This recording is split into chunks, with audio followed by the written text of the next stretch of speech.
Vale, pues Estamos en Primera de Timoteo 1:1, que dice: Pablo, apóstol de Jesucristo, por mandato de Dios nuestro Salvador y del Señor Jesucristo, nuestra esperanza.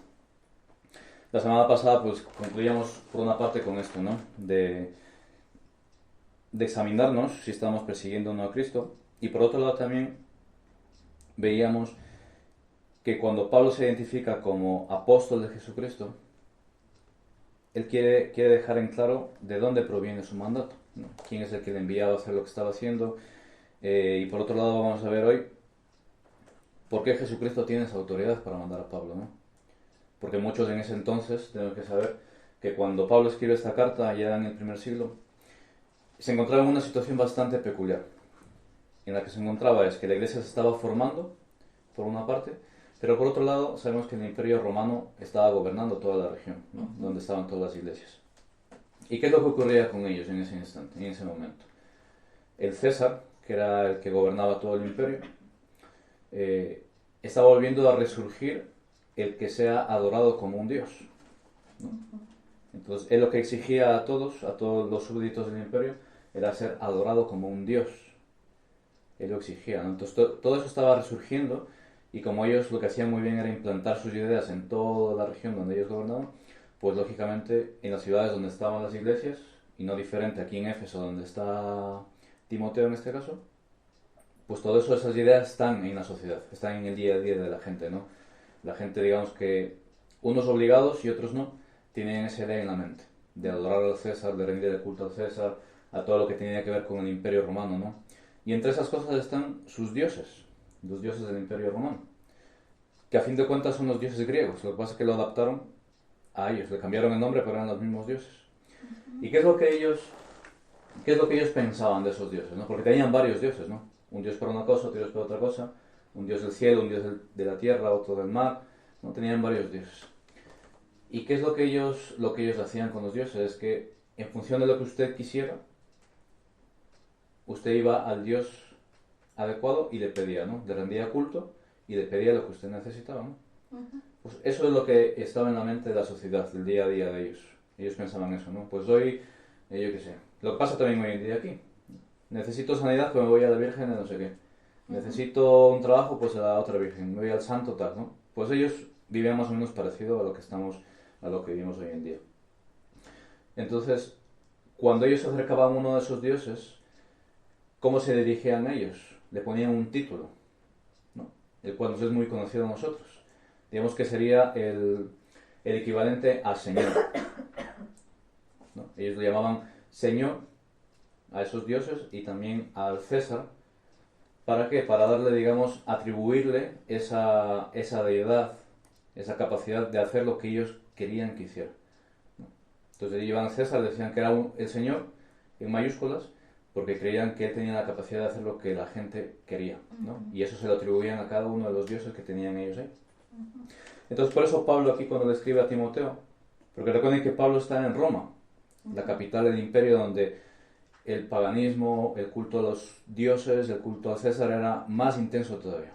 Y Pablo sabía que todo eso se estaba trasladando al resto de regiones, ¿no? Entonces cuando le escribe a Timoteo, recuerde que por un lado dice apóstol de Jesucristo, ¿no? Para decir por qué él hacía lo que estaba haciendo, de escribir de las iglesias. Y aquí empieza Pablo diciendo: por mandato de Dios nuestro Salvador y del Señor Jesucristo nuestra esperanza. Cuando aquí pone la palabra Señor, no lo pone en vano. O sea, no es simplemente por darle un título de Señor, sino es por lo que les estoy diciendo. Porque realmente él lo que está diciendo es quien realmente es el Señor de todas las cosas, realmente es el Señor de la creación. Quien gobierna todas las cosas no es el César, no son sus dioses, sino es Jesucristo. Es lo que él quiere trasladar, porque todo eso se iba a leer delante de la iglesia. Entonces la iglesia lo que tenía que entender, que era que lo que la cultura les enseñaba, la cultura romana les enseñaba, no era que su Dios particular tenía el control de todo, sino era Jesucristo quien tenía el control, era el Señor sobre todas las cosas, ¿no? Es lo que quiere aquí trasladarnos el apóstol Pablo cuando les escribe a ellos, ¿no? Entonces ahora vamos a meternos en esto de Señor, ¿no? Pero vamos a empezar cuando dice por mandato de Dios nuestro Salvador. ¿Por qué Pablo dice que Dios, nuestro Salvador? Cuando dice aquí Dios se está refiriendo al Padre, ¿no? A Dios Padre. Sabemos que dentro de la Trinidad está el Padre, el Hijo y el Espíritu Santo. Pero cuando aquí Pablo se refiere a Dios, nuestro Salvador, se está refiriendo al Padre. ¿Por qué? Aquí pensamos un poco, ¿no? ¿Quién es nuestro Salvador? Siempre decimos que el Salvador es Jesucristo. Pero aquí, ¿por qué Pablo dice Dios, nuestro Salvador, refiriéndose al Padre? ¿Por qué le dice que es el Padre nuestro Salvador? ¿Quién se anima a decirnos por qué? Dios es nuestro Salvador. Dios Padre es nuestro Salvador. Dice que Dios nos conoció desde antes de la fundación del mundo, ¿no? Y nos escogió para salvación. Entonces inicia en Dios Padre la salvación en realidad, pero quien lo ejecuta pues es el Hijo. Vale, entonces tenemos que irnos. Entonces aquí Pablo, recuerden que cuando Pablo escribe, y cuando todos los apóstoles escriben, cuando todos en el Nuevo Testamento escriben, a donde ellos siempre se van, ¿a dónde se van siempre? Para que todo aquello que enseñan tenga esa plena autoridad que proviene de Dios. ¿A dónde se van ellos? Siempre hacen, la inmensa mayoría de veces hacen lo mismo. Se van al inicio de los tiempos, o a la creación, o se van a la eternidad. Entonces Pablo aquí es lo que nos está diciendo, Dios es nuestro Salvador, pero no está hablando aquí en ese momento de Jesucristo, está hablando de la eternidad, lo que decía Fernanda. Sabemos que el Padre, el Hijo y el Espíritu Santo, en la eternidad, cuando no existía nada, cuando solamente estaban ellos tres, no podemos decir en el tiempo, ¿no? Porque el tiempo no existía, ¿no? O sea, la Trinidad existe fuera del tiempo, ¿no? Entonces, para nosotros entender en nuestra mente finita, decimos en la eternidad pasada, ¿no? Antes, cuando no existía nada, cuando solamente estaban ellos tres, ellos tres crean lo que se llama el plan de redención eterna. El plan de redención eterna es cuando el Padre, el Hijo y el Espíritu Santo, ellos ahí deciden, ¿no? Que en un futuro ellos salvarían a la humanidad, ¿no? Entonces, esto es iniciado por el Padre, ¿no? El Padre es quien inicia, ¿no? ¿Y cuál es la parte del Padre en ese plan eterno de redención? Es un plan en el cual ellos tres, en la eternidad pasada, están hablando, ¿no? El Padre, el Hijo y el Espíritu Santo. Entonces, es el Padre quien inicia este plan de redención, ¿no? Entonces, por eso dice que aquí es Dios, refiriéndose al Padre, nuestro Salvador, porque es quien inicia este plan que en un futuro nos salvaría a todos por medio de Jesucristo, ¿no? Entonces, como decía Fernanda, ¿cuál es la función del Padre en la salvación? En ese plan eterno de salvación. ¿Cuál es la función del Padre? ¿Qué hizo el Padre en la eternidad pasada por nosotros? Refiriéndose a la salvación.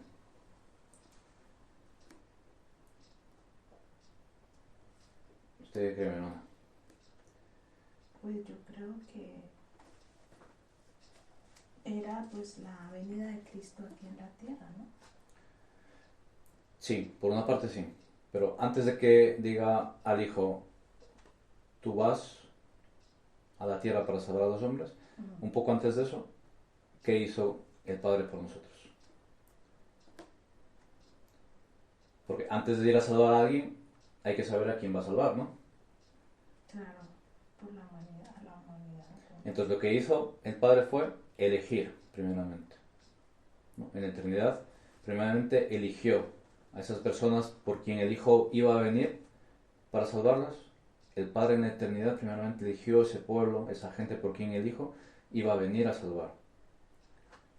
Porque si no, Cristo no sabría, ¿no? Vendría y entonces no sabía a quién iba a salvar, ¿no? Entonces el Padre viene en la eternidad y le entrega un pueblo a Cristo, por quien el Cristo vendría, entregaría su vida y salvaría a ese pueblo, ¿no? Y esto lo vemos en Efesios. Vamos a Efesios 1:4. Vamos a ver esto. Por lo importante, tenemos que saber que cuando Cristo viene y entrega su vida, lo hace por esas personas que el Padre en eternidad se lo entregó a Él. Pueblo de Israel. Por ahí va, sí. Ahí vamos. Vamos por ahí. Efesios 1:4.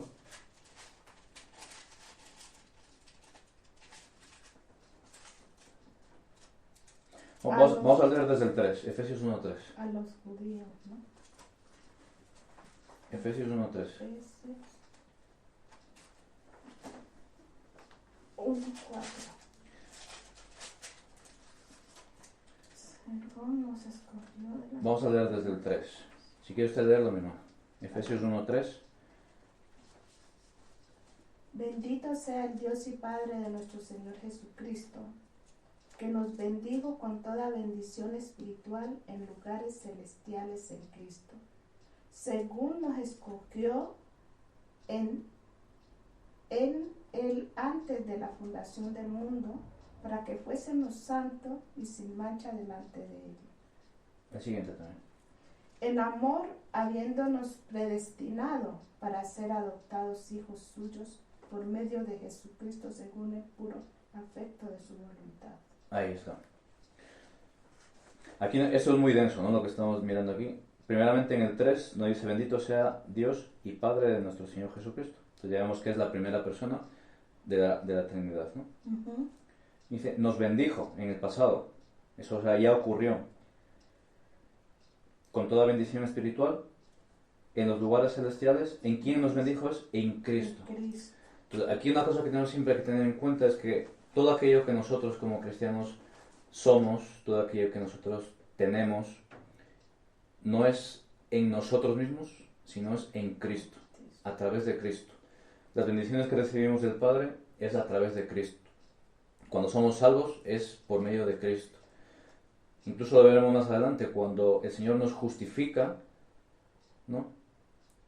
Es en Cristo. No es que somos transformados y ahora nosotros somos justos, sino que lo somos en Cristo. Es porque somos revestidos de la justicia de Cristo, ¿no? Entonces todo cuanto nosotros somos, por eso dice aquí que fuimos bendecidos en Cristo. Entonces eso es muy importante. ¿Por qué? Porque todo aquello, nosotros no somos nada por nosotros mismos. Porque si no querría decir que si nosotros nos salvamos por nuestros propios medios. Pero sabemos que es por medio del sacrificio de Cristo. Entonces, por lo tanto, tenemos que siempre tener en cuenta que todo aquello que el Señor nos da, el Padre nos da, es por medio de Cristo, por medio de su Hijo, porque es Él quien es perfecto, es Él quien fue entregado por nosotros. Entonces, si seguimos aquí en el 4, nos dice, según nos escogió en Él, o sea, nos escogió en Cristo antes de la fundación del mundo. Lo que decía, ahí en el plan eterno de redención, cuando está solamente la Trinidad, el Padre en Cristo elige a cada uno de nosotros, los que ya creemos en Cristo y los que creerán en Cristo, aquellos ya fueron elegidos en la eternidad pasada. Por eso nosotros tenemos la seguridad de que cuando ya estamos en sus manos, dice que nada nos apartará de sus manos, nada nos apartará del amor de Dios, que es en Cristo Jesús. Entonces, esa es la seguridad que tenemos nosotros, que cuando el Señor ya nos ha traído a sus pies, absolutamente nada nos apartará de Él.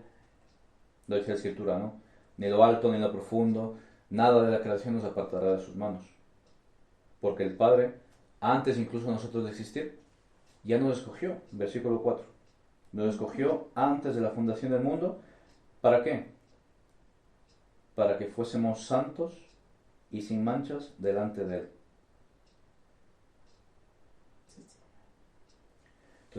Entonces, eso es verdaderamente importante, que nosotros entendamos que cuando nosotros venimos a Cristo y le reconocemos como nuestro Señor y Salvador, cuando ponemos nuestra fe en el Señor, no es por nuestras obras. Porque a veces decimos, no, yo acepté a Cristo, ¿no? En cierta manera es cierto, ¿no? Pero no es porque lo hagamos porque nosotros hemos pensado y hemos analizado y hemos dicho, bueno, sí, es verdad que existe un Dios, que existe Cristo, no. Lo hacemos porque así el Padre nos capacita y nos permite venir a Él. Y nos permite venir a Él, ¿por qué? Porque dice aquí que ya nos bendijo en la eternidad pasada para que un día en nuestra vida viniéramos a Él y podamos ser santos para Él, en su nombre, en Cristo. Eso es lo que nos está diciendo Él. Por lo tanto, aquí Pablo, en Timoteo, donde estamos leyendo, a lo que se está refiriendo es a eso. Cuando vamos a Timoteo 1:1, por mandato de Dios, nuestro Salvador, nos está refiriendo a ese momento en el pasado, en la eternidad pasada. Nos está diciendo, oye, el Señor, el Padre, la primera persona de la eternidad, en la eternidad pasada, Él ya en su mente nos tenía como suyos.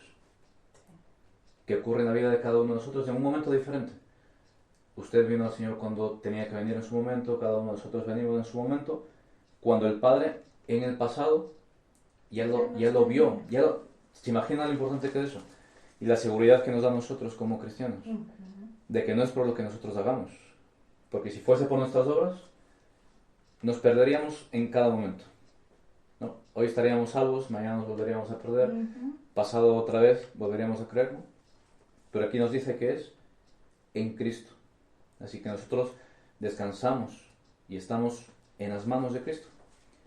Por eso nuestra seguridad es que si una vez que ya estamos en sus manos, ya no hay nada que nos aparte de Él. Aunque tengamos un mal día, aunque a veces dudamos, aunque a veces decimos, Señor, ya no quiero más, aunque a veces nos pasan mil cosas. Sí. Pero aún así, a pesar de todo eso, ya estamos seguros en sus manos. Eso es la seguridad de nuestra salvación que tenemos en Cristo Jesús. Eso es lo que aquí Pablo le está diciendo a Timoteo. Dice, Timoteo, aquello que ocurre en nosotros, él como apóstol, tú como predicador del Evangelio, cada uno de los hermanos de la iglesia que estaban escuchando esto, tienen que tener la seguridad de que todo eso estaba ocurriendo, cada uno de ellos estaba viniendo a Cristo, no por sus méritos, no porque un Dios romano les trajera, sino porque Cristo y el Padre en la eternidad ya los eligieron para ellos, para ser santificados en Cristo. Así que eso es para nosotros una gran seguridad en nuestra salvación. Y podemos ir a Juan 3:16, ¿no? El versículo que todos conocemos, Juan 3:16.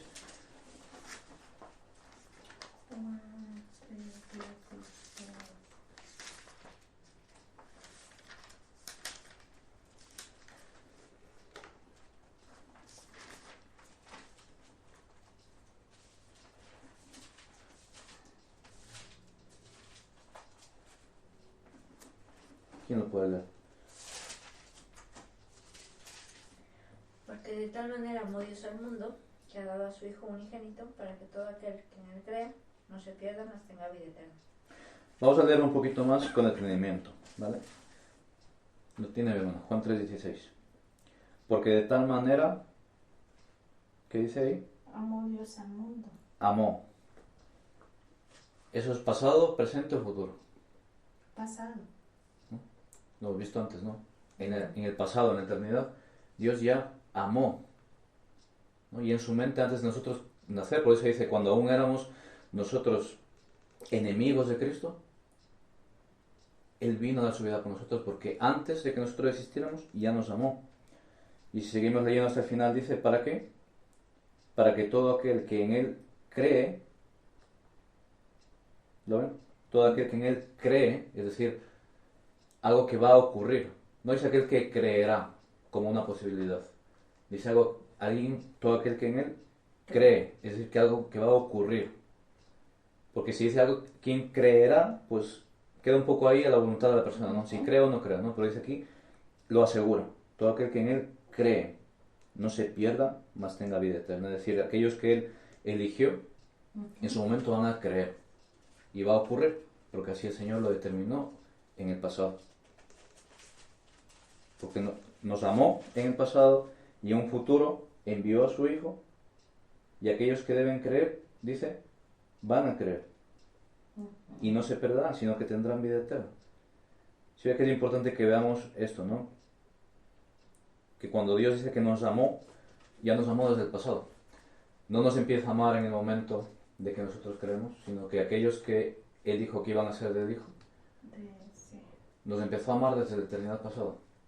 Desde el pasado. Aún sabiendo todo aquello que nosotros haríamos, aún sabiendo todo lo que le fallaríamos y que le vamos a seguir fallando, aún así, Él nos amó de tal manera que envió a su Hijo por nosotros, para que nosotros creamos de manera constante. Es decir, es un acto que no cesa, Es un acto que desde mi momento uno hasta el final de nuestra vida, hasta la eternidad, creeremos, permaneceremos creyendo, ¿no? La idea aquí, cuando dice todo aquel que en él cree, es que esa idea es de que ese acto de creer no cesa nunca en aquel que vino a Cristo. No cesa nunca porque creemos por medio de Cristo. Es Cristo, es el Espíritu Santo que obra en nosotros, que nos permite que nuestra fe sea constante. Aunque a veces mengua un poquito, aunque a veces un poco más, Sí. pero la fe que nos mantiene sujetos a Cristo nunca cesa, porque no nace en nosotros. Nace por medio del Espíritu Santo que está obrando en nosotros, que nos está proveyendo esa fe para creer. Claro, a veces aquí pensamos, ¿no? Es que a veces yo, como que mi fe falla, ¿no? Como que mi fe a veces empiezo a dudar, ¿no? Y Señor, ¿será que estás conmigo? ¿Será que realmente estás a control de mi vida? Entonces ahí es cuando el Espíritu Santo nos mantiene firmes. Aunque mi fe, dice el Señor, ¿no? Aunque tu fe sea como un grano de mostaza así de pequeñito, pero si te mantienes en esa fe, aunque sea pequeñita, te vas a mantener sujeto a Cristo. Pero no es porque esa fe nazca de nosotros, es que esa fe, aunque sea pequeñita, es el Espíritu Santo quien la mantiene ahí en nuestro corazón. Entonces es verdaderamente importante que nosotros tengamos la convicción de que cuando nosotros decimos creo en Jesucristo, no es porque yo intelectualmente lo produzca. La fe no nace de mi corazón, porque el corazón del hombre está corrompido. El corazón del hombre natural siempre va a buscar hacer lo que su corazón quiera, y es satisfacer su carne. Entonces, cuando yo digo, Señor, yo creo en ti, yo quiero orar, yo quiero leer tu palabra, es una obra contraria a la carne. Por lo tanto, no puede nacer en mí. Un árbol no puede dar dos frutos diferentes. Para que dé un fruto diferente, tiene que haber un cambio de naturaleza. Y es lo que hace el Espíritu Santo en nosotros. Nos cambia esa naturaleza para que ahora deseemos buscar al Señor. Nos cambia la naturaleza para que nosotros pueda ser arraigada esa fe. Y esa fe es la que nos va a llevar a buscar al Señor, a orar, a buscar hacer su voluntad. Aunque no de manera perfecta, porque somos imperfectos, ¿no? Pero es ese cambio de naturaleza que ocurre en nosotros. Y es por medio de la fe en Jesucristo únicamente. Pero es porque así el Padre nos dio ese regalo ya antes de la fundación del mundo. Entonces, esa es nuestra seguridad.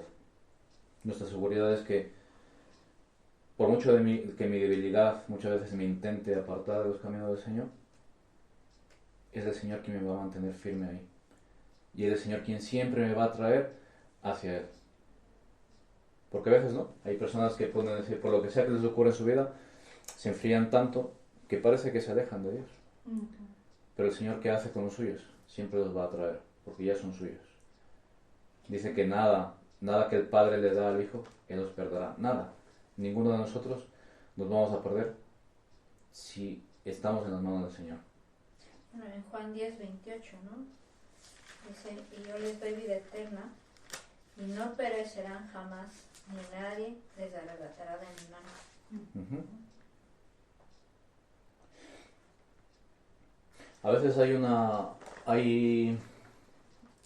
lugares en los que se enseña o se predica que una persona puede perder la salvación. Pero nosotros, por lo que estamos mirando, una vez que nosotros estamos en las manos del Señor, no hay nada en la creación más fuerte, más potente, más poderosa que Dios para que nos pueda quitar de sus manos. ¿No? Lo que sí ocurre es que nos podemos enfriar, ¿no? Podemos tener esa apatía hacia Dios, pero eso no implica que nos hayamos perdido. No implica que hayamos vuelto nuevamente al reino de la oscuridad. Simplemente es que estamos fríos. Pero dice el Señor que Él corrige a los que son suyos.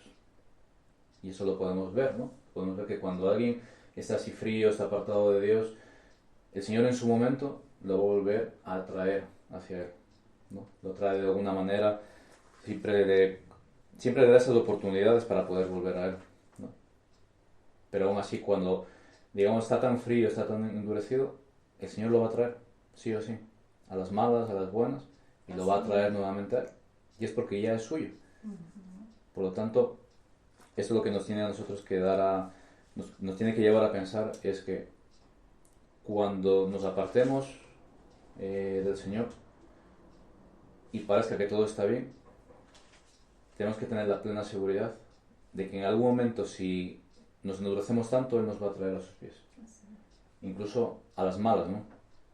Muchas veces. A las malas, ¿no? Va a ocurrir cosas en nuestra vida de tal manera que nos van a llevar a Él. Así. Entonces, cuando estamos en manos del Señor Jesucristo, no hay nada que nos apartará de Él. Y por lo tanto, es lo que aquí nos está enseñando. Dice que nada nos apartará de sus manos. Dice aquí Pablo a Timoteo: Dios nuestro Salvador, ¿no? Ya hemos visto que esto ocurrió antes de que todo existiera. Dice, y del Señor Jesucristo. Esto empezábamos hablando de eso, ¿no? ¿Qué significa esto de Señor? Si vamos a Hechos 2:34. Hechos 2:34.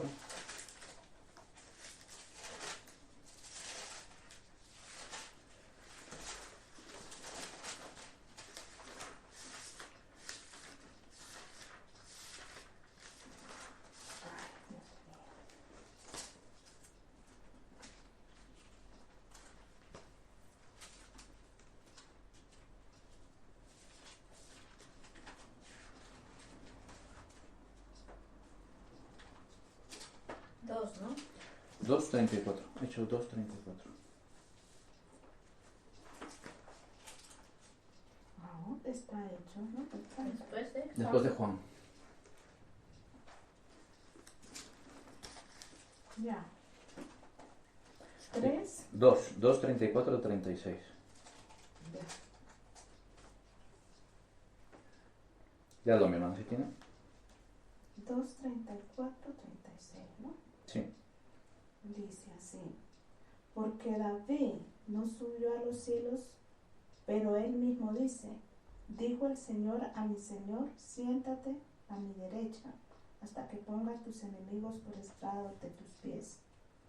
Sepa pues ciertamente toda la casa de Israel, que a este Jesús a quien vosotros crucificaste, Dios lo ha hecho Señor y Cristo. ¿Era este? Sí. ¿Qué nos está diciendo aquí mi hermano? Porque David no subió a los cielos por sí, por él mismo. O sea, cuando dice aquí el Señor, dijo el Señor a mi Señor. Siéntate a mi derecha. ¿Quién es este Señor que está hablando aquí? ¿A quién se refiere? Dijo el Señor a mi Señor. El primer Señor, Dios Padre. Es Claro, está diciendo aquí el Señor, el Dios Señor, le está diciendo a mi Señor, ¿quién es ese Señor? Lo dice más abajo en el 36.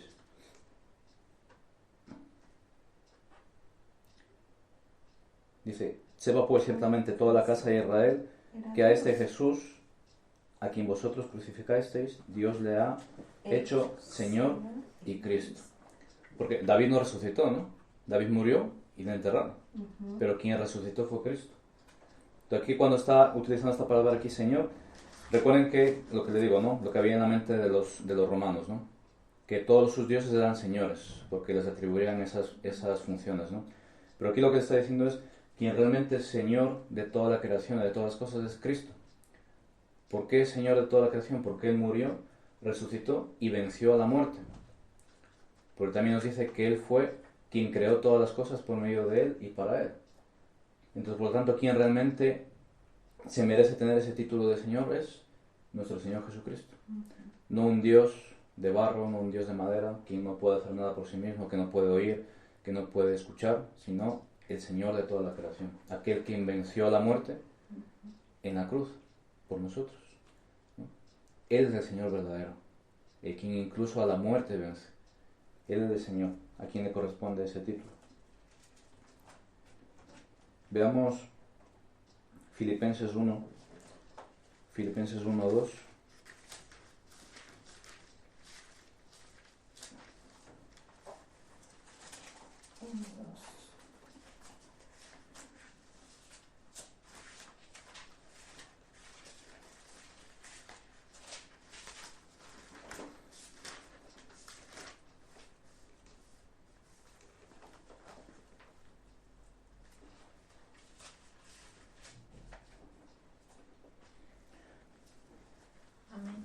Sí, léelo. Amén. Gracia y paz a vosotros, de Dios nuestro Padre y del Señor Jesucristo. Sí, sigue leyendo, vamos hasta el 6. Doy gracias a mi Dios siempre que me acuerdo de vosotros, siempre en todas mis oraciones, rogando con gozo por todos vosotros, por vuestra comunión en el Evangelio desde el primer día hasta ahora, estando persuadido de esto, que el que comenzó en vosotros la buena obra, la perfeccionará hasta el día de Jesucristo.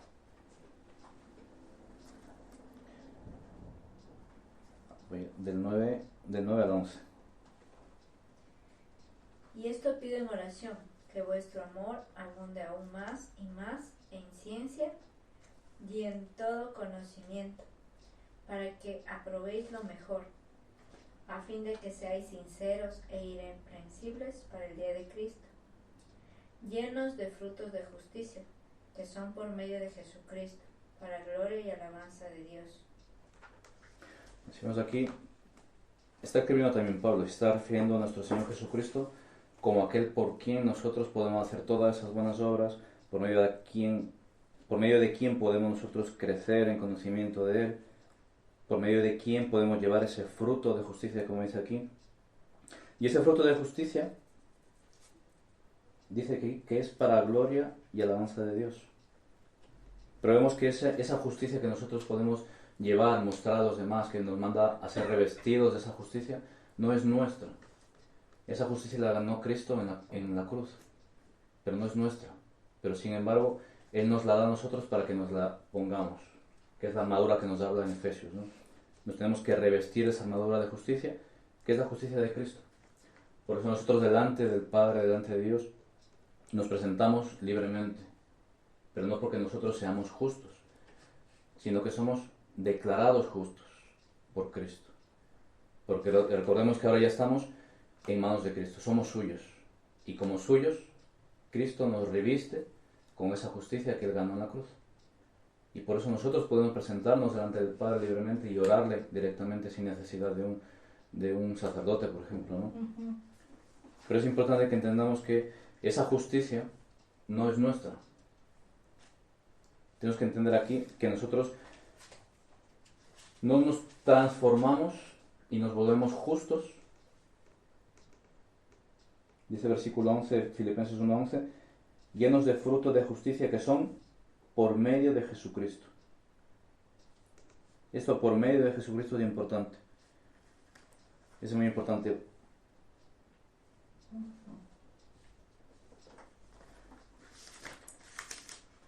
Un momento. Voy a buscar aquí, si no me equivoco, Romanos 3. Sí. Vayamos a Romanos 5:1.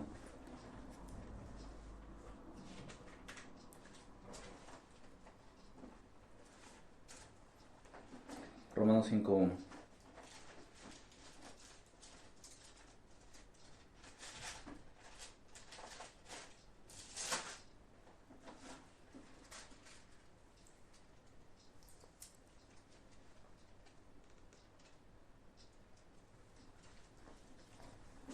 Romanos 5:1.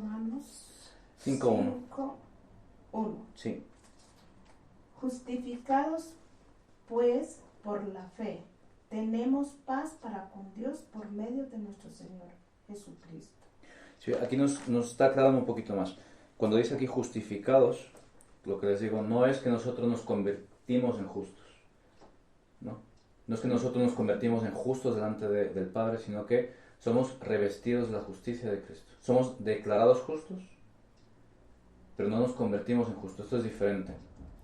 Y eso tenemos que entenderlo muy bien. Sí. Cuando estamos delante del juez, que es el Padre, no es que dice, ahora tú eres justo, porque dice la Escritura que no hay justo ni en uno, solamente Cristo. Ujú. Por lo tanto, nosotros no somos justos, solamente somos declarados justos. Esa justicia que le pertenece a Cristo, nos la dan a nosotros y nosotros nos revestimos con ella. Pero nosotros no somos justos, somos revestidos con esa justicia por medio de Jesucristo. ¿Por qué es importante esto? Es importante porque fuera de Cristo seguimos siendo injustos. Fuera de Él seguimos siendo personas que podemos ser condenados. Entonces, estando en Él, estando en Cristo, es cuando podemos hacer uso de esa justicia de Cristo. Solamente en Él, solamente sujetos de Él y solamente sus manos es cuando podemos presentarnos sin temor delante del Padre y saber que no nos va a condenar cuando llegue el día del juicio. Pero no porque nos hayamos convertido en justos, porque seguimos pecando, ¿no? Ahí está cuando dicen, no, es que si eres salvo, vas a dejar de pecar. No, seguimos pecando porque seguimos viviendo en esta carne de pecado. Nuestra naturaleza sigue estando inclinada, ¿no? Pero ¿por qué podemos tener la tranquilidad y la seguridad? Porque el día que nosotros nos presentemos delante del Señor, cuando juzgará a cada una de las personas, es como una coraza que está encima de nosotros, que es la justicia de Cristo. Entonces, cuando el Padre nos vea a cada uno de nosotros, lo que verá será la justicia de Cristo. No verá nuestra propia justicia, porque entonces nos condenaría. Pero no seremos ahí salvos por nuestras obras, sino por la obra que hizo Cristo. O sea, realmente Dios Padre, y esta es una esperanza que tenemos, ¿no? Que Dios Padre, o sea, no nos juzgará según nuestras propias obras, sino las de Cristo, ¿no? Todo lo que hizo Cristo, como dice, fue imputado sobre nosotros. Y ahí es cuando nosotros podemos tener la seguridad de que seremos salvos, porque Dios no nos está mirando a nosotros, sino mira a Cristo y todo lo que Él hizo por nosotros. ¿Cómo cambia esto nuestra manera de vivir o de pensar? ¿O cómo debería influir en nuestra manera de pensar? En nuestra manera de vivir como cristianos, ¿no? En nuestro día a día. ¿Cómo? Bueno, pues vivir en la fe y en la esperanza. Y estar siempre firmes. Hay algo que suele ocurrir, y es que cuando a veces nosotros pecamos o hacemos algo que sabemos que es pecado, nuestra mente nos puede inclinar a apartarnos de Dios, ¿no?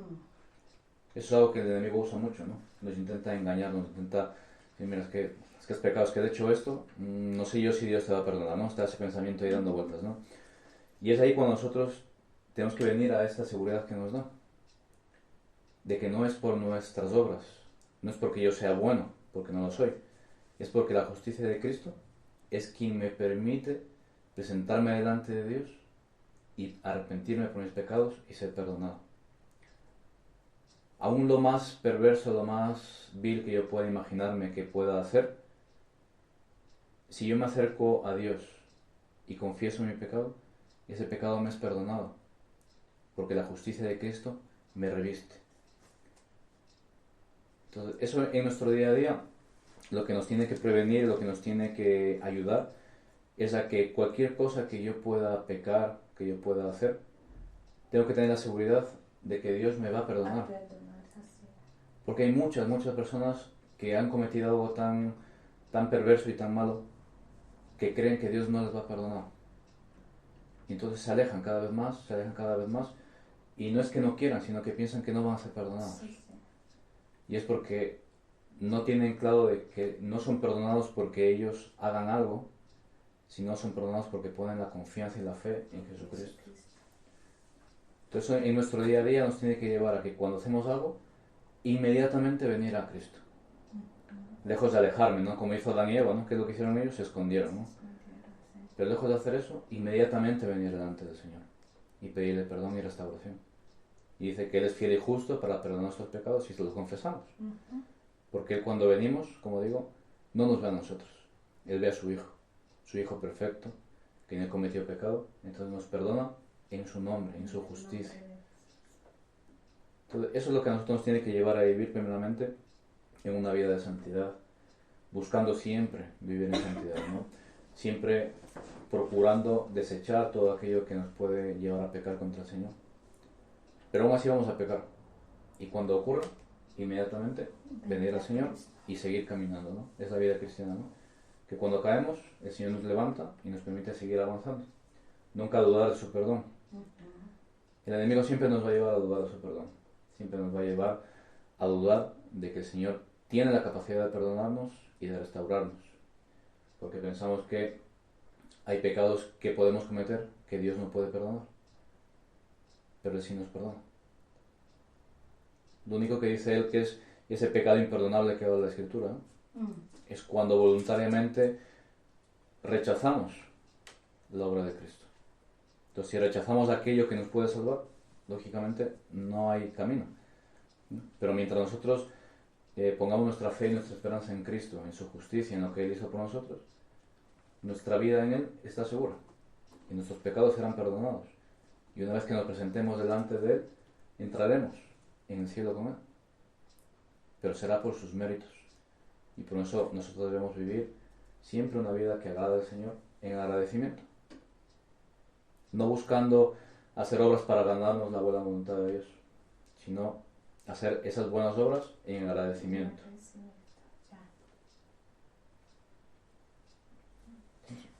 Yo cuando yo conozco al Señor, pues, o sea, desde pequeñita, pues el Señor me ha permitido conocerle, ¿no? Pero yo no entendía esto de la salvación, o sea, que nos da Dios, ¿no? Que Dios nos escogió desde antes de la creación del mundo. Entonces, yo vivía así, ¿no? Como que, o sea, si me portaba bien, pues el Señor iba a escuchar mis oraciones, el Señor pues me iba a ayudar, me iba a bendecir. Entonces vivía un poco así, ¿no? De que me portaba bien, pero porque sabía que el Señor me iba, ¿no? A bendecir o me iba a escuchar las oraciones. Pero yo cuando entendí esta parte, ¿no? De que la salvación no depende de lo que yo haga, sino de Dios.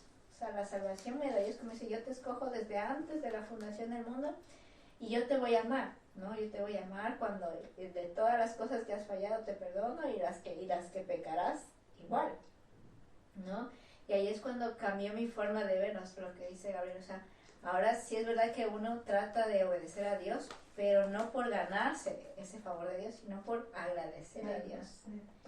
Porque yo cada instante le fallo, o sea, cada instante con mis pensamientos, con mi forma de actuar, ¿no? De hablar, de responder a los que tengo cerca, o sea, ya le fallo. Pero por eso es que mi salvación ahora descansa en Jehová, como dice, nadie te va a arrebatar de mis manos. Aún si yo quisiera alejarme de Dios, como digo, que lo he intentado, no se puede, porque el Señor siempre nos regresa a sus manos, ¿no? Y ahí es cuando dice, o sea, que no habrá nada que nos pueda alejar de su amor. Entonces, por ejemplo, yo puedo descansar y tengo la esperanza, ¿no? De que Dios, como dice una canción, ¿no? Aunque mi fe ha de fallar, Él me sostendrá. Incluso que aunque nuestra fe, o sea, nos tiende a fallar, y lo he ido viviendo cada día, ¿no? Que como cristianos nos vienen esas etapas que conversábamos, ¿no? Que nos desanimamos, nos ponemos tristes y a veces de la nada, ¿no? Y ahí es cuando uno se acerca al Señor y le dice, Señor, o sea, estoy así, no tengo ni ganas de orar, ¿no? Pero es cuando, como dice, cuando mi fe ha de fallar, incluso mi fe, o sea, el Señor nos sostiene y nuevamente nos levanta. Entonces esa por ejemplo, a mí trae mucha esperanza a mi vida, porque sé que así, o sea, mi fe, mis ganas, mis emociones me ganan, yo sé que el Señor me levantará. Yo ahorita le puedo hacer una pregunta para yo también poderla responder. Sí. No, termine. No, siga. Sí. No, después que usted termine. No, que le iba a preguntar a usted cómo se ve. Sí, yo le iba a preguntar, pero no, eso ya después. Vale. Que usted termine.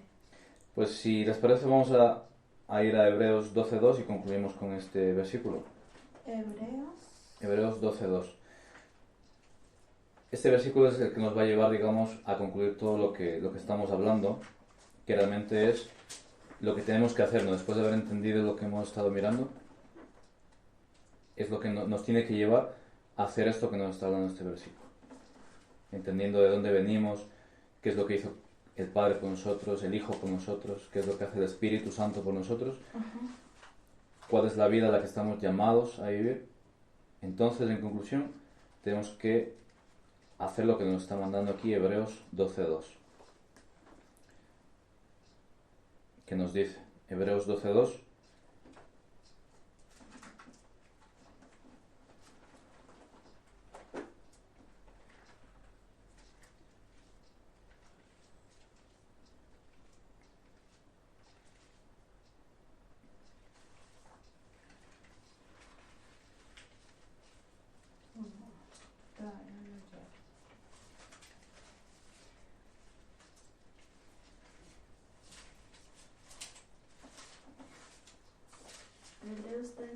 de... Antes de Santiago.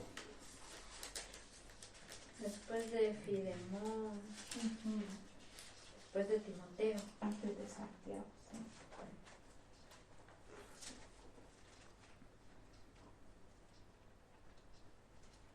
Hebreos 12, Sí. 2, versículo 2. 12, 2, dice así. ¿Puedo leer desde el 1? Sí, sí, sí. Por tanto, nosotros también teniendo alrededor nuestro grande nube de testigos, despojémonos de todo peso y del pecado que nos asedia, y corramos con paciencia la carrera que tenemos por delante. Puesto los ojos en Jesús, el autor y consumador de la fe, el cual, por el gozo puesto delante de él, sufrió la cruz, menospreciado el oprobio, y se sentó a la diestra del trono de Dios. Así es. Entonces nos llama a poner nuestros ojos en Jesucristo. En Jesucristo. Como dice el autor, ¿se acuerda que en la eternidad pasada, junto con el Padre y el Espíritu Santo, decidieron, ¿no? Que iban a salvarnos, el autor? Y lo llevó a cabo en la cruz. Lo consumó, lo llevó a cabo, ¿no? Cuando dijo consumado es decir, llevó a cabo ese sacrificio perfecto. Dice, ¿cuál? Por el gozo puesto delante de él. ¿Cuál era su gozo? Porque él dijo, sí, a pesar de todo lo que voy a sufrir, no pasa nada. ¿Por qué? Porque él estaba mirando hacia adelante. ¿Cuál era el gozo que estaba puesto delante de él? Es que todos aquellos que pusieran su mirada en ese sacrificio iban a salvarse. Eso es lo que él estaba mirando. Dice que no menospreció todo lo que él sufrió, todo lo que él iba a venir en la cruz. Lo menospreció porque él veía adelante todas aquellas personas y todos aquellos del pasado que pusieron esa confianza en ese sacrificio perfecto.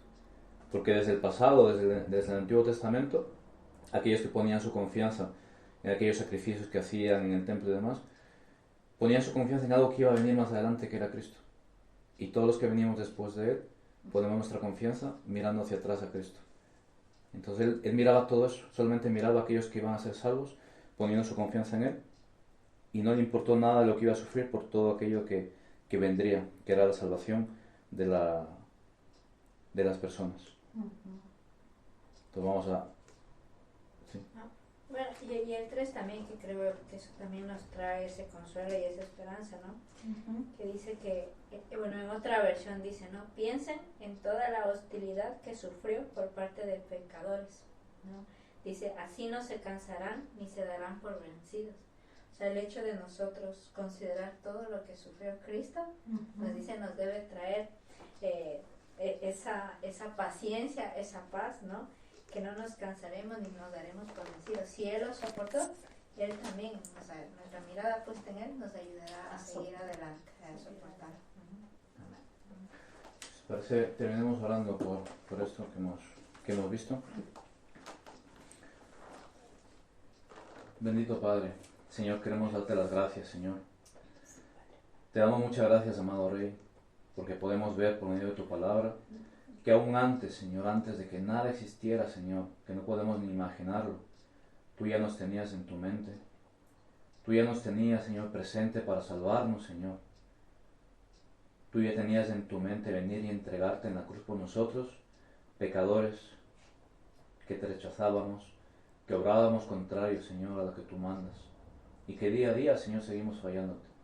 Pero aún así, y a pesar de todo, te entregaste en la cruz, Señor, sabiendo que un día, Señor, estaremos todos delante de ti, que un día seremos todos perfeccionados, Señor, que no habrá más pecado, no habrá más dolor, no habrá más llanto, Señor, sino que todo será, Señor, perfecto, libre de pecado, libre de maldad, Señor, y que no haremos otra cosa más que adorarte, más que alabarte.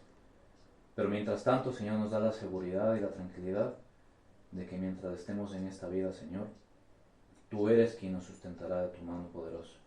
Tú eres quien nos mantendrá firmes, Señor, en tus caminos. Tú eres quien nos levantará, Señor, cuando caemos. Y tú eres, Señor, quien nos da ese consuelo en los momentos de dificultad. Te doy las gracias, amado Rey del Cielo, porque nos das esa seguridad, Señor, que solamente podemos tener en ti. Y te doy las gracias, porque cada uno de mis hermanos, Señor, está aquí porque así tú lo quisiste. Porque tú nos amaste de tal manera, Señor, que viniste, Señor, a entregarte por nosotros. No podemos hacer nada para pagarte, Señor, tan grande sacrificio. Solamente llevar una vida, Señor, de santidad, de obediencia. Una vida, Señor, que te agrade. Muchas gracias, Señor, porque ahora nos tienes en tus manos y estamos seguras en ellas, Señor. Muchas gracias porque ahora formamos parte de tu gran familia y como dice tu palabra, Señor, no habrá absolutamente nada en la creación que nos aparte de ti. Ni aun nuestro propio corazón que muchas veces intenta alejarse, Señor, huir de ti, ni incluso Él, Señor, nos apartará, porque ahora somos tuyos. Muchas gracias, Señor, por acogernos en tus manos, Señor. Que todo, Señor, sea para tu honra, todo sea para tu gloria. Úsanos a cada uno de nosotros, Señor, como un instrumento para que tu nombre sea glorificado, Señor. Para que otras personas puedan conocer las maravillas de tu grandeza. Otras personas puedan conocer también este mensaje, Señor, de salvación. Para que todos aquellos, amado Rey del Cielo, que tú llamaste, sean salvos en Cristo, sean revestidos con su justicia. En el nombre de Jesús. Amén. Amén.